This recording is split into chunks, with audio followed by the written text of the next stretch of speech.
కూడా same question అడుగుతాను. మీరు స్పీచ్ లోపలే ప్రిపేర్ అవ్వండి అదేంటి అని. హాయ్ అండి. అందరికీ నమస్కారం అండి. గుర్రం పాపిరెడ్డి సినిమా మీరందరూ చూశారు, అందరికీ నచ్చింది, మంచి మంచి రివ్యూస్ కూడా వేస్తున్నారు. మా డైరెక్టర్ గారు, మా ప్రొడ్యూసర్స్ కొంచెం టెన్షన్ పడుతున్నారు. But sir, good things take time, don't worry. Reach వెళ్తుంది ఖచ్చితంగా, ఆడియన్స్ తీసుకెళ్తారు, మీడియా వాళ్ళు తీసుకెళ్తారు, మేము కూడా తీసుకెళ్తాం. అంతా మంచిగా జరుగుతుందని మీరేం టెన్షన్ పడొద్దు. మనం రేపటి నుంచి నేనైతే తిరుగుదాం అనుకుంటున్నాను, మరి మీరేమంటారు? Okay, ready? లేదా ఎవరు తిరగట్లేదు. బట్ డోంట్ వరీ, రేపటి నుంచి మేము ఆంధ్ర టూరా సార్? ఆంధ్ర టూర్ వెళ్తున్నామండి.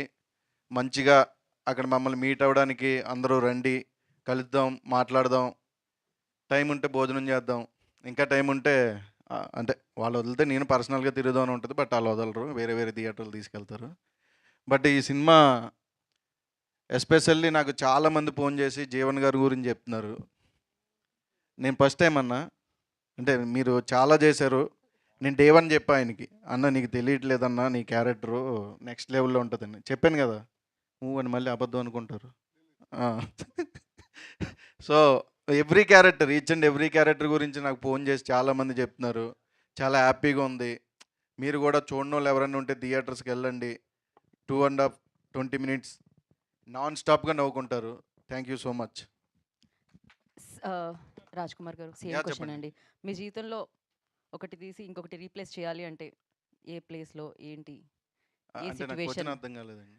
అంత క్లియర్గా అడిగాను. అడిగితే ఏమో వేరే థాట్స్ అంటారు. ఇంకా దాన్ని మళ్ళీ క్లియర్గా చెప్పాలంటే కొంచెం కష్టంగా ఉంది. అంటే పర్లేదు. లైఫ్లోంచి ఒక సిచ్యువేషన్ని తీసి ఇంకొక సిచ్యువేషన్నో, ఒక థింగ్ని తీసి ఇంకొక థింగ్నో, లైఫే లేకపోతే ఒక సినిమాని తీసి ఇంకో సినిమాను రీప్లేస్ చేయాలంటే, ఒక పర్సన్ని తీసి ఇంకో పర్సన్ రీప్లేస్ చేయాలంటే ఎలా? లేదండి, లైఫే ఒక సిచ్యువేషన్. సార్ కదండి, నేను మేడం.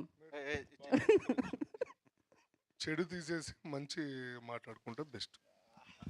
నేను అదే చెప్దాం అనుకుని, ఈ లోపు నువ్వు మైక్ లాగేసుకున్నావు. బట్ ఓకే, మళ్ళీ అడగండి, చెప్తా పర్లే. అంతే అండి, సేమ్ ఈ క్వశ్చన్ ఏంటి? Same question. మీరు ఆన్సర్ ఎలా తెలుసు? క్వశ్చన్ ఏంటంటున్నా, నాకు గుర్తులేదు. ఈ క్వశ్చన్ తీసేసి వేరే ఏదైనా మంచి క్వశ్చన్ని పెట్టాలని కోరుకుంటున్నాను. దానికి నాకు టైం కావాలి.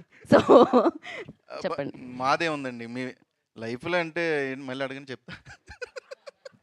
వద్దండి, ప్రశ్నలు సమాధానాలు ఇప్పటితో సమాప్తం. పర్లేదు, So, చెప్పండి, చెప్తా. మీరు నేను మాట్లాడుకోవడానికి కాదు ఈ ప్రోగ్రామ్ పెట్టింది, మిగతా వాళ్ళు కూడా మాట్లాడడానికి. మీరు వాళ్ళతో బాగా ఎప్పుడు చేశారు. మాట్లాడుతూ ఉంటామండి. ఒకసారి ఆయన కోసం చప్పట్లు కొట్టండి. మీరు మీ స్థానానికి వెళ్ళండి. Thank you so much. And నా